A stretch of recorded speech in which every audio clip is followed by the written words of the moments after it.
Os irmãos já sabem que nós estamos na quinta-feira aprendendo boa teologia bíblica por meio da Confissão de Fé de Westminster.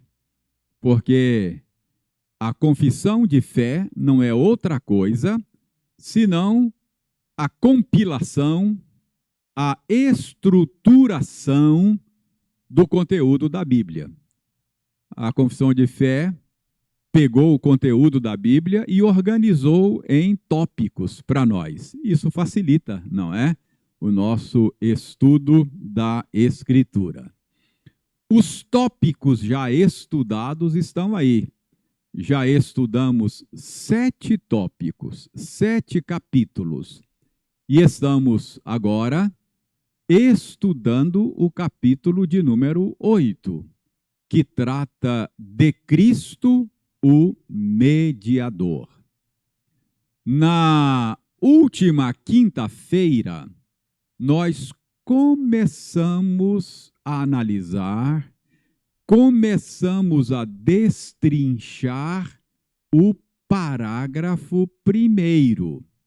Então, como nós começamos e não terminamos de examinar esse parágrafo, eu vou reler o modo como a confissão de fé formula esse primeiro parágrafo. Deixe-me ler novamente esse enunciado aí. Aprove a Deus, em seu eterno propósito, escolher e ordenar o Senhor Jesus, seu Filho unigênito, para ser o mediador entre Deus e o homem, o profeta, sacerdote e rei, o cabeça, salvador de sua igreja, o herdeiro de todas as coisas e o juiz do mundo.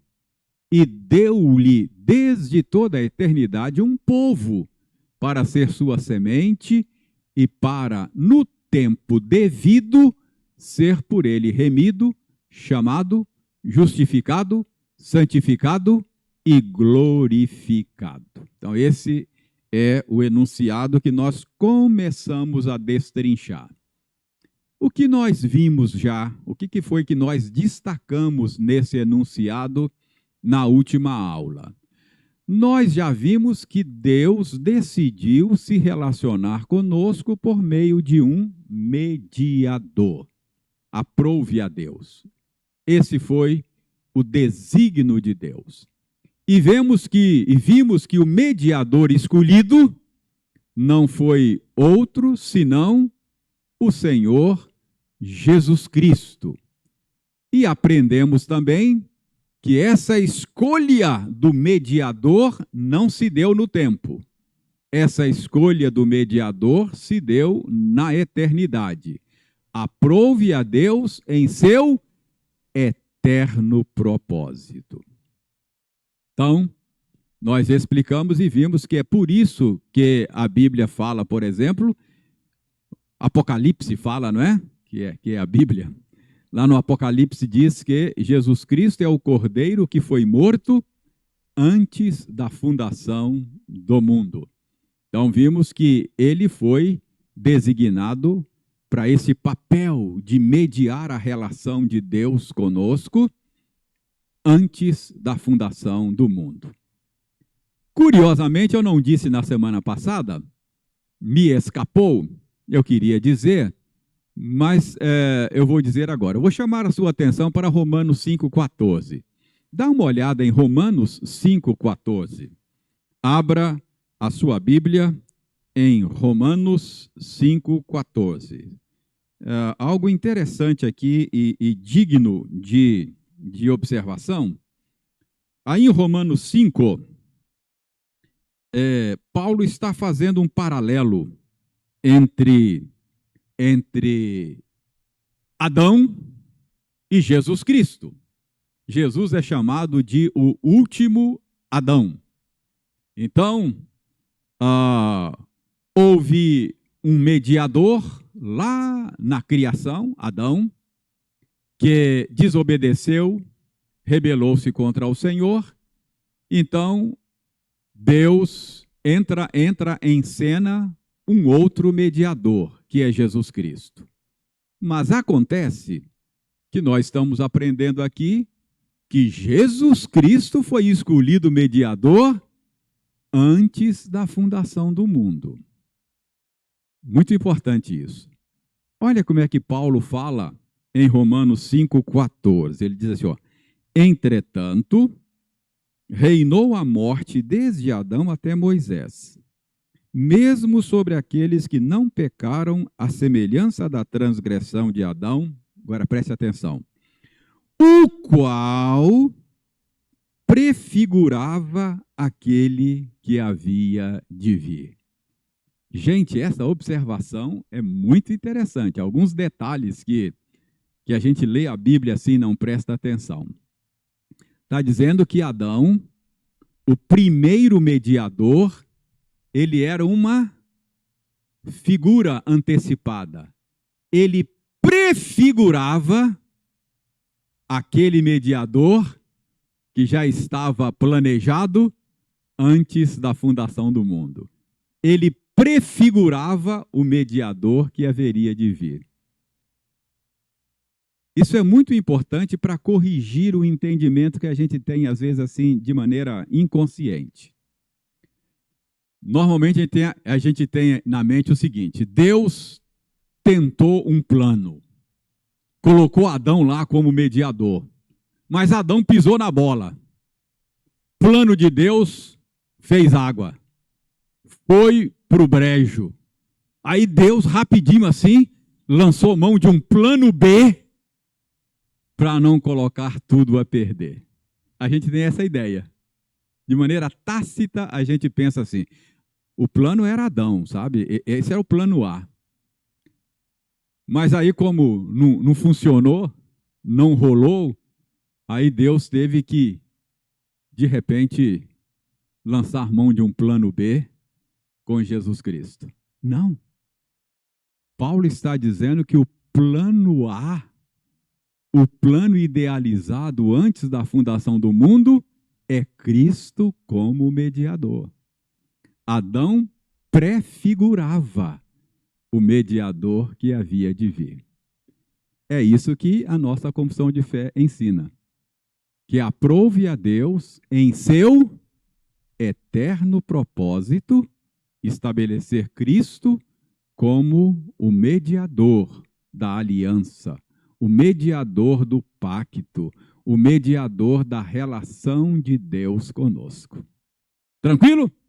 Então, isso é só uma observação que me fugiu na aula passada e eu estava desejoso de fazer. Então, nós aprendemos isso, não é? Que Deus decidiu relacionar-se conosco por meio do mediador, que Cristo é o mediador e que essa decisão foi tomada antes da fundação do mundo.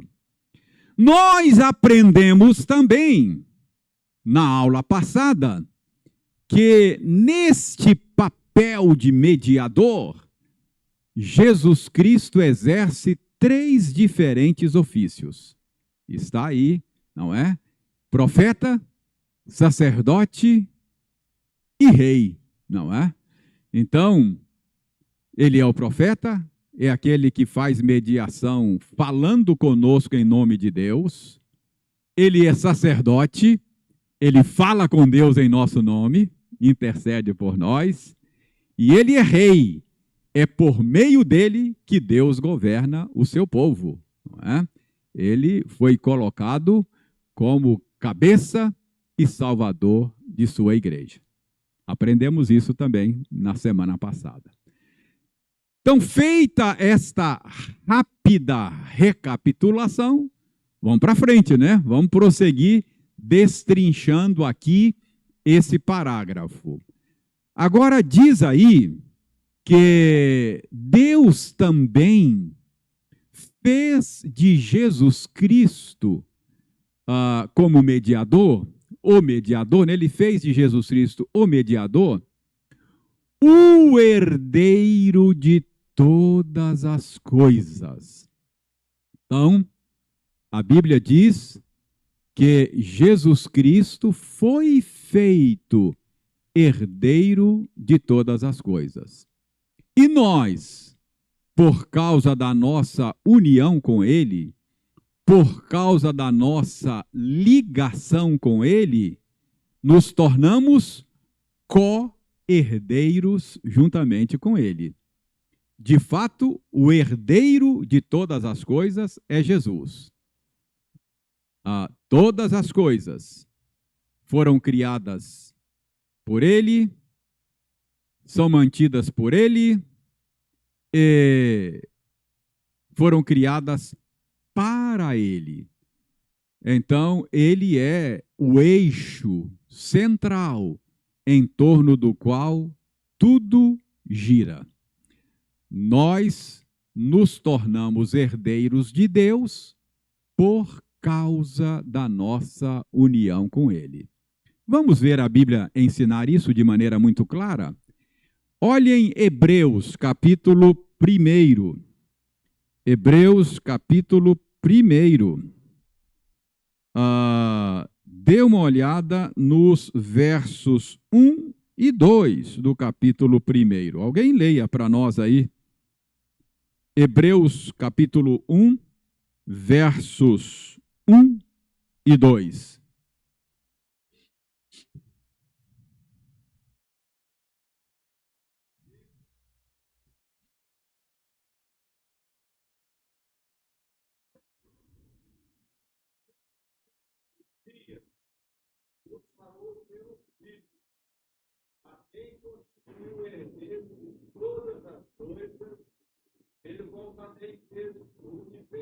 Então notem que Jesus aí, esse texto fala também de Jesus exercendo o ofício de profeta, né?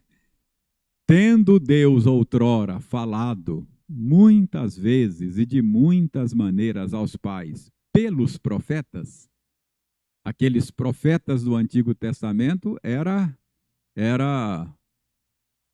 uma prefiguração do verdadeiro profeta. Nesses últimos dias nos falou por Jesus Cristo. Então, Jesus Cristo é aquele que fala a nós, ou fala em nome de Deus a nós. Nós só conhecemos a Deus porque Cristo nos revelou Deus. No princípio era o Verbo estava com Deus, e o Verbo era Deus, e o Verbo se fez carne e habitou entre nós, e nós vimos a sua glória. O Deus invisível se tornou visível na pessoa desse profeta. Ele não é apenas o porta-voz, ele é a própria mensagem, não é? Então, é o profeta por excelência. Mas isso é da aula passada.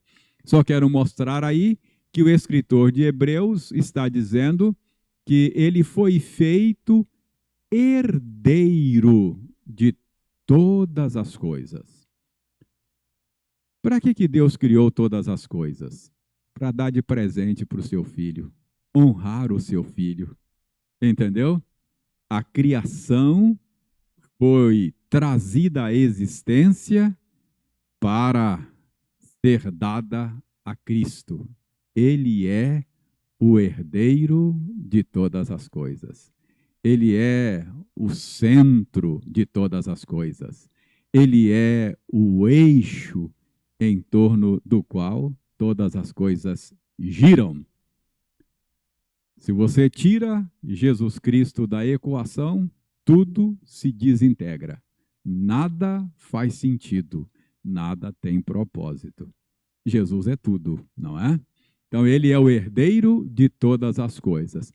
Estas verdades aí, elas estão nesses outros textos bem conhecidos. Um deles nós lemos hoje, não é? Efésios 1, 3 a 12.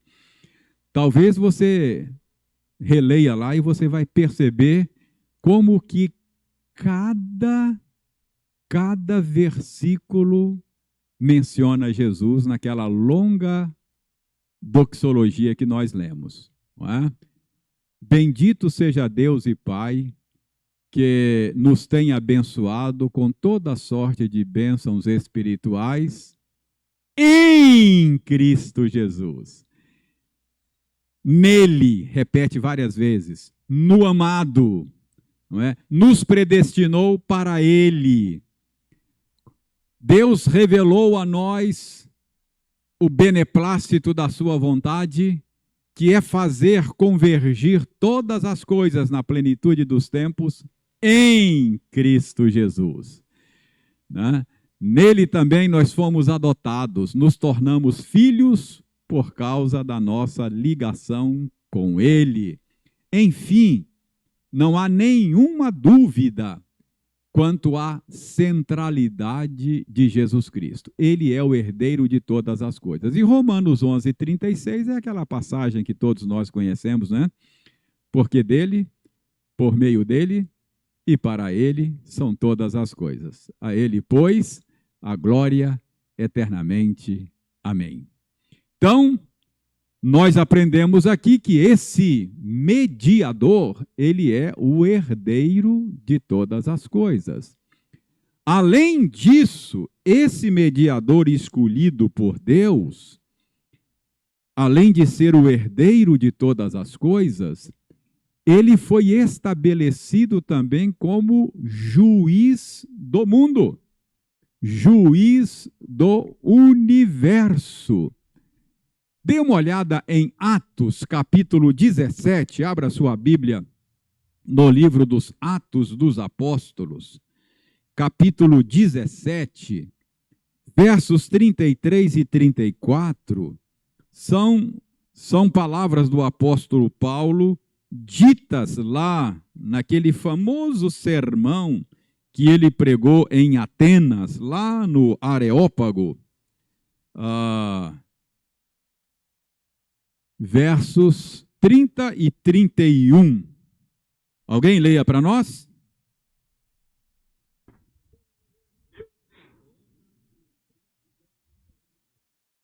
Agora, porém, notifica aos homens que todos, em toda parte, se arrependam, porquanto estabeleceu um dia em que há de julgar o mundo com justiça, por meio do varão que destinou e acreditou diante de todos, ressuscitando dentre os mortos. Preste bem atenção que nessa afirmação Paulo trabalha com 3 tempos: passado, presente e futuro. Paulo diz que Deus não levou em conta o tempo da ignorância. Houve um tempo, dentro do plano de Deus, que Deus permitiu que todas as nações do mundo vivessem na ignorância a respeito do plano salvador dele. Só tinha luz, só tinha revelação a respeito desse plano salvador em Israel. Ele permitiu que todas as nações vivessem na ignorância. Então, é isso que Paulo está dizendo. Deus não levou em conta o tempo da ignorância. Naquele tempo, ele estava lidando apenas com a nação de Israel. Ele estava apenas ensinando a Israel, por meio de todo aquele cerimonial, o jeito que ele redimiria o seu povo. Mas Paulo agora está dizendo que se houve um tempo da ignorância, agora, no presente, é o tempo da oportunidade. Porque agora Deus está convidando, não só os judeus, está convidando todas as nações para se renderem ao Salvador Jesus Cristo. Então agora é o tempo da oportunidade. Escrevendo aos Coríntios, Paulo diz: eis sobremodo o tempo oportuno, não é? O tempo da salvação. Então esse é o tempo da oportunidade. Não apenas os judeus, mas agora, depois da descida do Espírito Santo, lá no dia de Pentecostes, aquele sinal de diferentes idiomas era um sinal apontando para que o tempo da oportunidade chegou. Agora Deus não fala só hebraico. Deus agora fala português, não é? Está falando português com você. Ide por todo mundo, pregai o evangelho a toda criatura. Esse é o tempo da oportunidade. Mas Paulo fala que houve no passado um tempo da ignorância, há no presente o tempo da oportunidade, mas ele diz que no futuro será tempo de julgamento. Deus já agendou um dia quando ele haverá de julgar o mundo com justiça. E ele já até nomeou o juiz. O juiz nomeado exatamente, aqui não cita ele nominalmente, mas não tem dúvida, né? Diz que é um varão que destinou e acreditou, o credenciou diante de todos. Quando foi que Deus deu a credencial a ele? Na ressurreição dos mortos. Quando ele ressuscitou dos mortos, Deus estava credenciando o seu filho como o juiz do universo, não é? A ressurreição de Jesus foi uma declaração universal de que ele, de fato, é o Filho de Deus. Olha como é que Paulo fala isso sobre esse credenciamento, não é? Essa proclamação pública, universal, de Jesus Cristo como o Filho de Deus, em Romanos, não é? Romanos, verso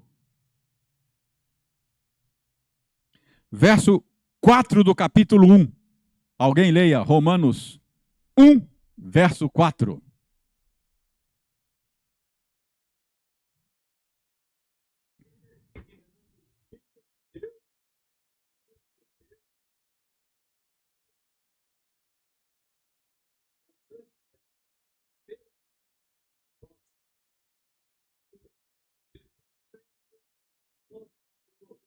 Olha só, Osório, está dizendo que Jesus Cristo foi designado Filho de Deus por meio da ressurreição dos mortos.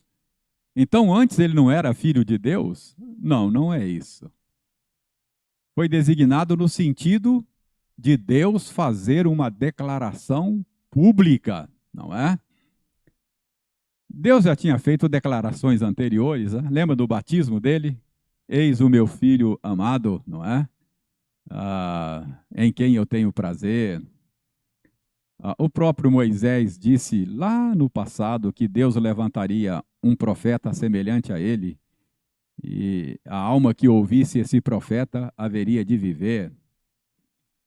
Então ele é o eterno Filho de Deus, mas na sua ressurreição, Deus fez uma declaração universal de que ele é seu eterno Filho, o dono do mundo, que vai julgar o mundo com justiça.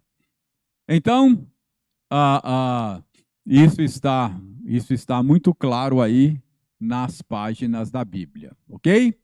Então, esse mediador escolhido, ele foi colocado como herdeiro de todas as coisas e também ele foi colocado como aquele que há de julgar o mundo com justiça. É a ele que todos haverão de prestar contas. Muito bem, prossigamos. Agora veja bem. Deu-lhe, além disso, Deus deu a Jesus Cristo, desde toda a eternidade, um povo para ser sua semente e para, no tempo devido, ser por ele remido, chamado, justificado, santificado e glorificado. É claro que esse fato está incluso no que foi dito antes, que Jesus é o herdeiro de todas as coisas. Então, isso inclui também um povo. ele recebeu de presente do seu pai um povo, não é? Deu a ele um povo para ser sua semente. Jesus não fazia parte da sua missão, aquela tarefa dada a Adão lá no início, pelo menos em termos biológicos, né? Sede fecundos, multiplicai-vos e enchei a terra. Biologicamente falando e também espiritualmente falando, essa era a tarefa de Adão, de reproduzir e encher a terra com imagens de Deus, não é? Mas Adão pecou e o que ele reproduziu não foi imagem de Deus naquele sentido. A Bíblia diz que Adão teve filhos e filhas conforme a sua própria imagem e semelhança. Agora, Jesus não. Jesus, embora não tenha tido filhos biológicos, ele vai encher essa terra de filhos espirituais, a sua semente. A imagem de Deus vai cobrir a terra, como as águas cobrem o mar. Toda a terra há de se encher da glória do Senhor, porque Cristo vai reproduzir, não é? Imagem de Deus, é a sua semente.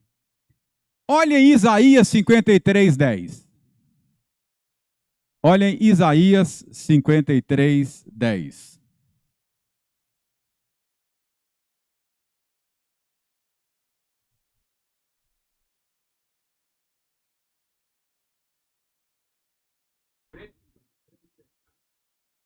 Verá sua posteridade e prolongará os seus dias. E a vontade do Senhor prosperará nas suas mãos. Olha só, Osório, como é que Isaías 53 fala do resultado do sacrifício do Messias, que o seu sacrifício daria luz a uma posteridade, a uma descendência. Ele teria muitos filhos resultantes do seu sacrifício, a sua semente. Olha Hebreus 2, versos 10 a 14. Hebreus 2, versos 10 a 14. Alguém leia para nós.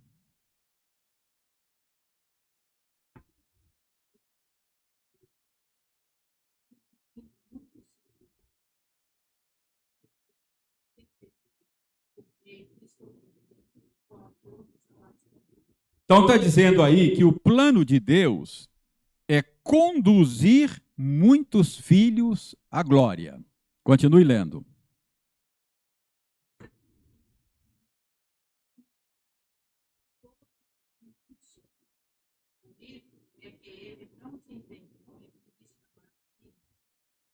Dizendo: a meus irmãos declararei teus nomes, cantar-te-ei louvores no meio da congregação.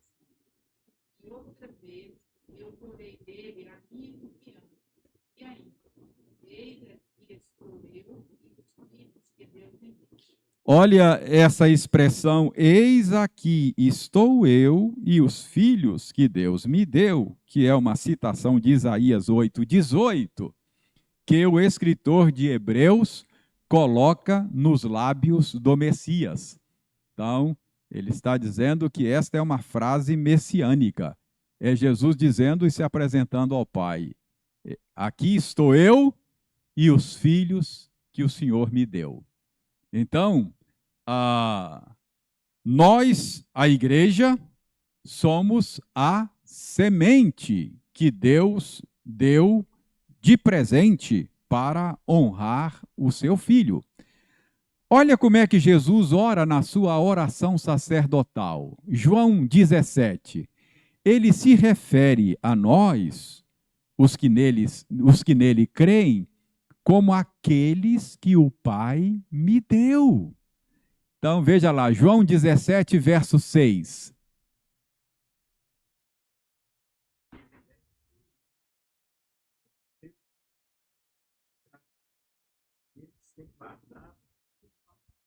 Manifestei o teu nome, eu revelei o Senhor a eles. Eu falei como profeta da parte do Senhor a eles. Eles quem? Aqueles que tu me deste, não é? Eles são teus e tu me deste. Então, nós somos um presente do Pai ao Filho. Olha o verso 9.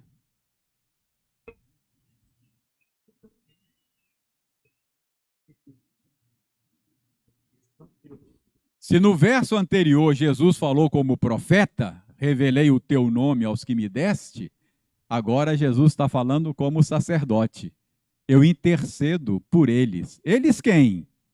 Aqueles que tu me deste, não é? E olha o verso 24.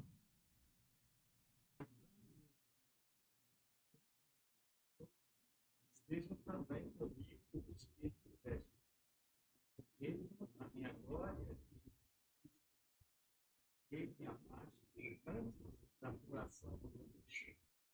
Muito bem. Então, essa linguagem de posteridade, de descendência, de semente, de filhos espirituais de Jesus, ele tem muitos filhos, não é? Eis aqui os filhos que tu me deste, aqui estou eu e os filhos que tu me deste. Isso fica claro que é aquilo que os nossos irmãos que escreveram a confissão de fé dizem aí, não é?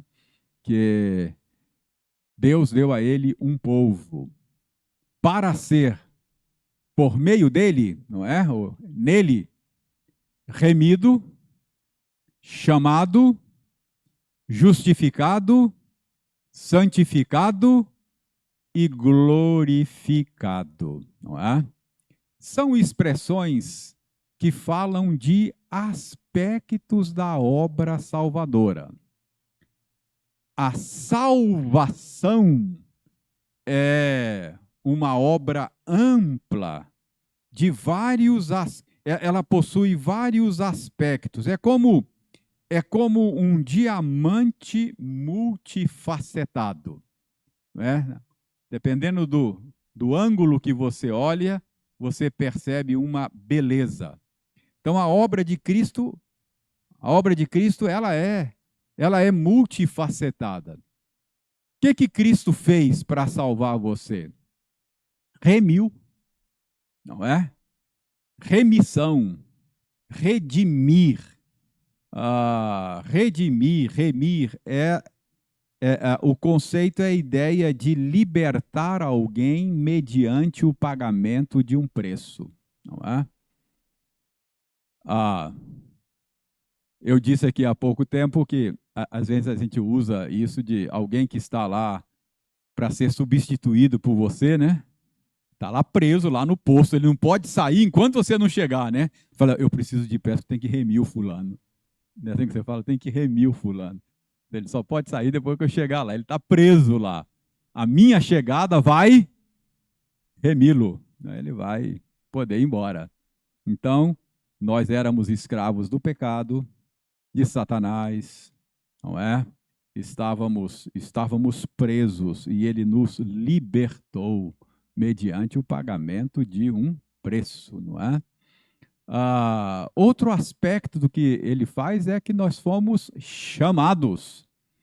Nós estávamos no mundo, sem esperança, sem Deus, distante das promessas da aliança, e ele nos chamou das trevas para a luz, não é?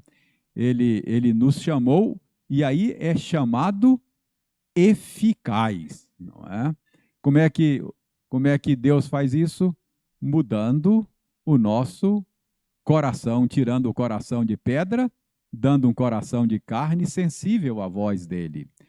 Ele muda o nosso paladar espiritual de tal maneira que aquele antagonismo aquela indisposição com a qual nós nascemos contra o Senhor é retirada. E Cristo, que nós olhávamos para ele e víamos como alguém indesejável, se torna o amado da nossa alma. Então, esse é o chamado, não é? Ele nos chama. Além de chamar, ele nos justifica. Justificação é um conceito jurídico. Justificação é a declaração de um juiz em favor de um réu, né? O juiz ou ele condena ou ele justifica ou inocenta. Nós não somos inocentados no sentido de não ter pecado e culpa, mas nós somos justificados no sentido de já ter pago a nossa dívida, não é? Eu já tirei a minha cadeia, né? O pessoal fala assim, eu já cumpri a minha pena, eu tenho o meu alvará de soltura, não é? Então, é um documento dado pela justiça dizendo, olha, esse aí não tem mais nenhuma condenação contra ele. Isso é justificação. Santificado, não é? Esse é o outro aspecto dessa obra salvadora. A santificação é aquele processo de nos tornar justo. Não é? Na justificação, você não é tornado justo, você é declarado justo. É uma declaração. É um termo jurídico. Na santificação, você é tornado justo. Na justificação, a justificação é um ato, é uma declaração. A santificação é um processo que demora a vida toda. Então, é aquilo que Paulo diz, não é? Que nós somos transformados de glória em glória, gradativamente. E é uma consequência natural, inevitável. Não tem justificação sem santificação.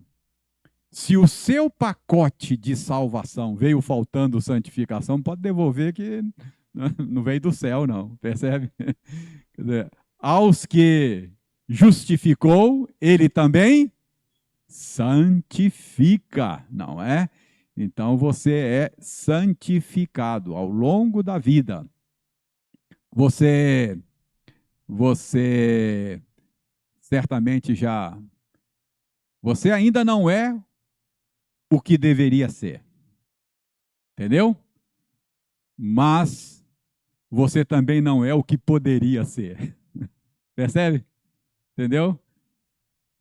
Você não é o que deveria ser, você está aquém do que você será no futuro. Mas você também não é o que poderia ser. Você poderia ser muito pior se não fosse a graça de Deus trabalhando em você. Percebe? Deus já fez muitas mudanças no seu coração. Muitas mudanças. Certamente você percebe isso, que você já foi aperfeiçoado em alguma medida. Mas tem muita coisa para mudar ainda. Não é verdade? Não tem ninguém pronto. Não tem ninguém acabado. Somos todos pessoas em aperfeiçoamento.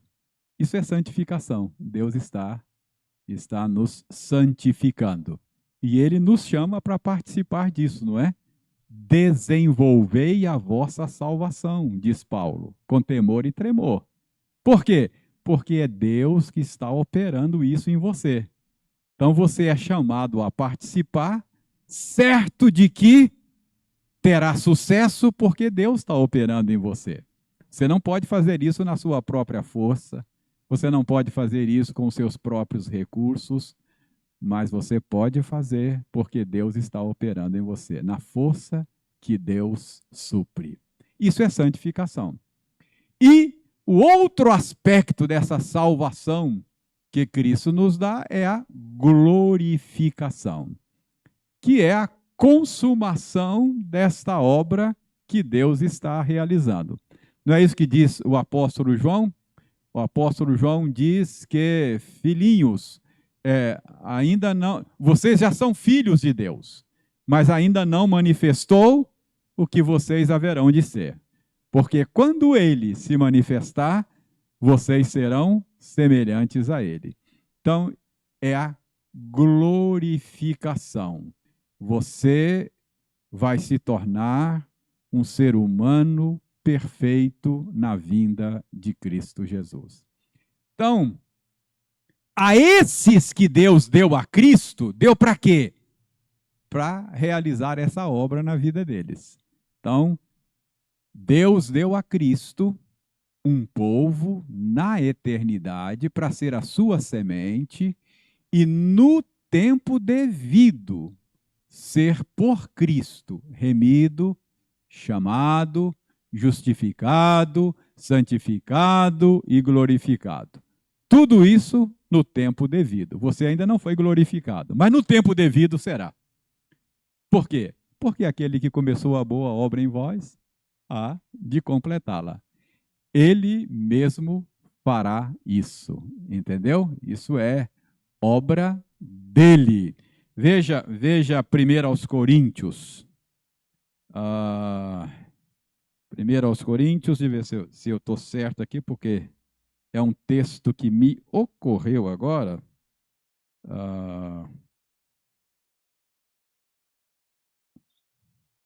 Não é 1 aos Coríntios, acho que eu me enganei. Deixe-me ver se é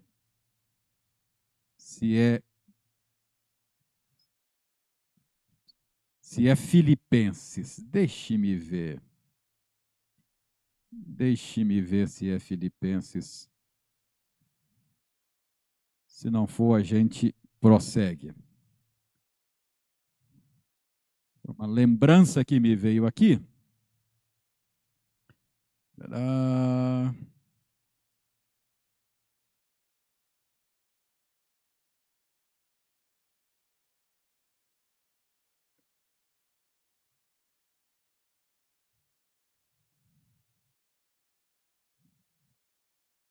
Não é também. Foi um texto que me ocorreu aqui, mas eu estou... Bom, esquece. Esquece, não me lembrei. Mas o ponto aqui é o seguinte, é que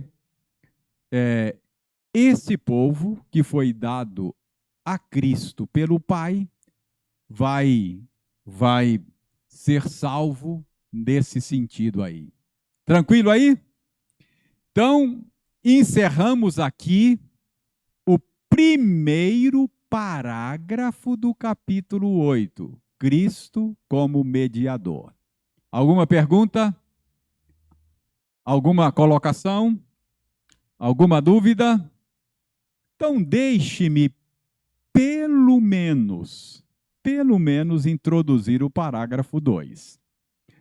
O parágrafo 2 diz o seguinte: o Filho de Deus, a segunda pessoa da Trindade, sendo verdadeiro e eterno Deus, da mesma substância do Pai, e igual a Ele, quando chegou o cumprimento do tempo, tomou sobre si a natureza humana, com todas as suas propriedades essenciais e enfermidades comuns, contudo sem pecado, sendo concebido pelo poder do Espírito Santo no ventre da Virgem Maria e da substância dela.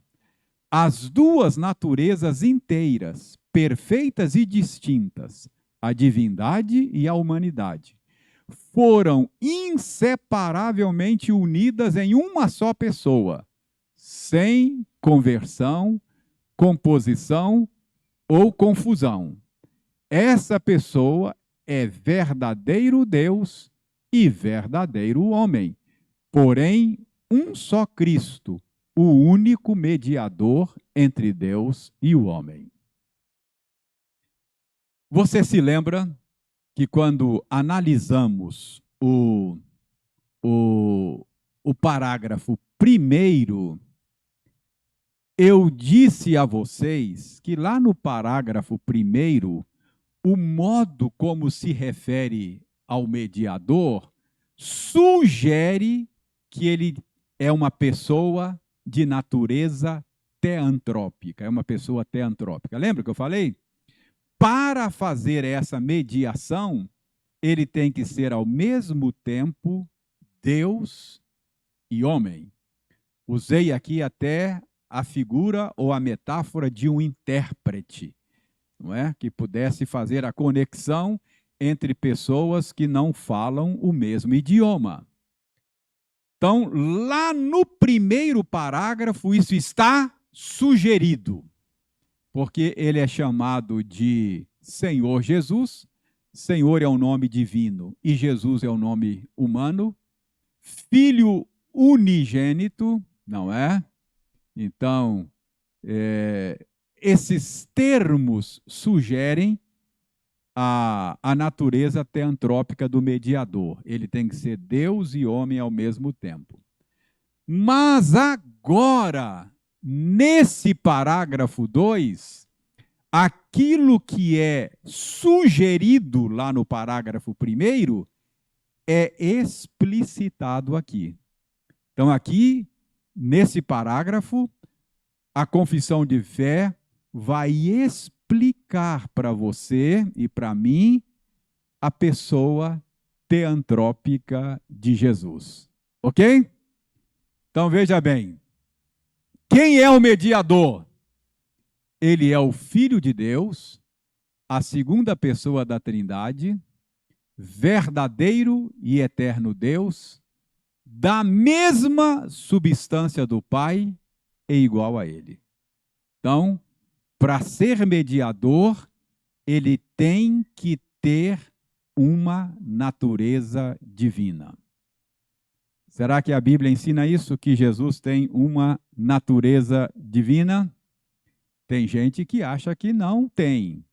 Por exemplo, há uma seita, as Testemunhas de Jeová, que entendem que Jesus não tem a mesma natureza do Pai. Deus é só Jeová. Jesus é uma divindade inferior. Ele, quando Paulo diz lá em Colossenses que ele é o cabeça de toda a criação, eles interpretam o primogênito de toda a criação. Primogênito. Eles entendem que Paulo está dizendo que Jesus foi o primeiro criado. Isso é uma heresia antiga, não é?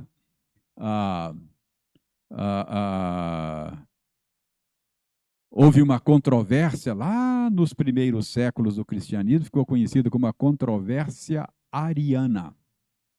Ário era um presbítero e ele ensinava que Jesus foi criado, ele é uma criatura.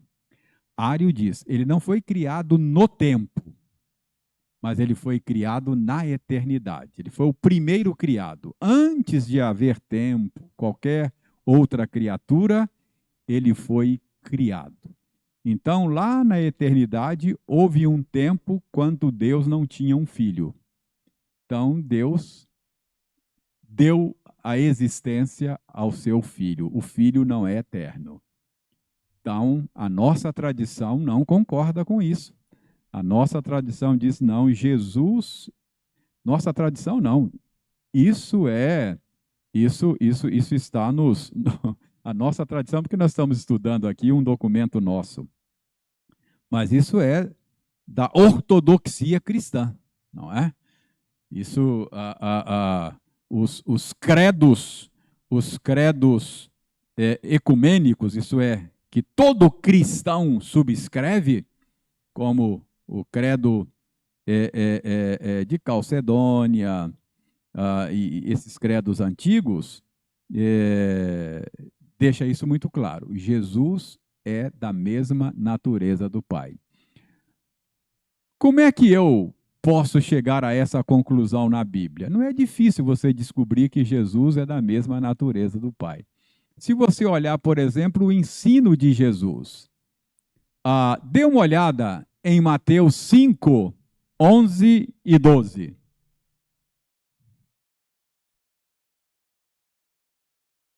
Mateus 5, 11 e 12.